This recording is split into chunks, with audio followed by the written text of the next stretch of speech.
പത്തനംതിട്ട ഓമല്ലൂർ പന്നിയാലിയിൽ കനത്ത കാറ്റിൽ നാശനഷ്ടം. മരം വീണ് വീടിന് നാശനഷ്ടമുണ്ടായി. വൈദ്യുത പോസ്റ്റുകൾ ഒടിഞ്ഞു വീണു. പ്രവീൺ പുരുഷോത്തമൻ നമുക്കൊപ്പം. പ്രവീൺ പുരുഷോത്തമൻ, ഇപ്പോഴും കാറ്റുമഴയും ഒക്കെയാണോ? മരം വീണ് ആ വീട് ഇനിയിപ്പോൾ താമസയോഗ്യമാണോ? സുജയ, പത്തനംതിട്ട ഓമല്ലൂർ ഗ്രാമപഞ്ചായത്തിലെ 2ാം വാർഡിലാണ് ശക്തമായിട്ടുള്ള കാറ്റ് വീശിയടിച്ചത്. ഇപ്പോൾ മഴ ഇല്ല എന്ന് പറയാം. ശക്തമായിട്ടുള്ള കാറ്റിൽ വീടിൻ്റെ ഓട് പറന്നുപോയി, നമുക്കത് കാണാൻ സാധിക്കും. ഒപ്പം തന്നെ ഈ വീടിൻ്റെ പുറകുവശത്ത് മരം വീഴുകയും ചെയ്തു.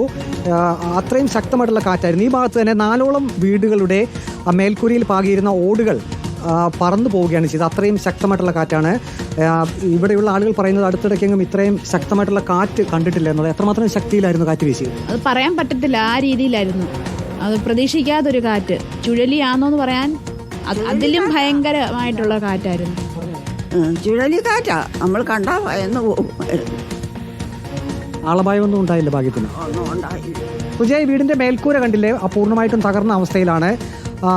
ഇത് ഈ ഭാഗത്ത് വൈദ്യുതി പോസ്റ്റുകളും തകർന്നു വീണിട്ടുണ്ട്. അപ്പുറത്തുള്ളൊരു വീടിൻ്റെ വളരെയധികം ഉയരത്തിലുള്ള മേൽക്കൂര, അവിടെ നിന്നും ഓടുകൾ പറന്നു പോവുകയാണ് ചെയ്തത്. നാട്ടുകാർ പറയുന്നത് ഈ ഭാഗത്ത് ഐമാലി എന്ന ഈ സ്ഥലത്ത് ആദ്യമായിട്ടാണ് ഇത്രയും ശക്തിയിൽ കാറ്റ് വീശുന്നതാണ്. മരങ്ങൾ കടപുഴകി വീണു. ഇപ്പോൾ KSEB ജീവനക്കാരൊക്കെ എത്തിയിട്ടുണ്ട്. വൈദ്യുതി പോസ്റ്റുകളും തകർന്ന അവസ്ഥയിലാണ്. അതൊക്കെ പുനഃസ്ഥാപിക്കുന്ന ജോലി ഇപ്പോൾ ആരംഭിച്ചിട്ടുണ്ട്. ഈ ഭാഗത്ത് തന്നെ 4ഓളം വീടുകൾക്കാണ് നാശനഷ്ടം നേരിട്ടിട്ടുള്ളത്. ഒപ്പം തന്നെ മരങ്ങളും തേക്ക് ഉൾപ്പെടെ മരങ്ങളും കടപുഴകി വീണിട്ടുണ്ട്. വാഹന ഗതാഗതവും ഈ ഭാഗത്ത് തടസ്സപ്പെട്ടിരിക്കുകയാണ്. വൈദ്യുതി കമ്പികളൊക്കെ റോഡിലേക്ക് ചാഞ്ഞു കിടക്കുകയാണ്.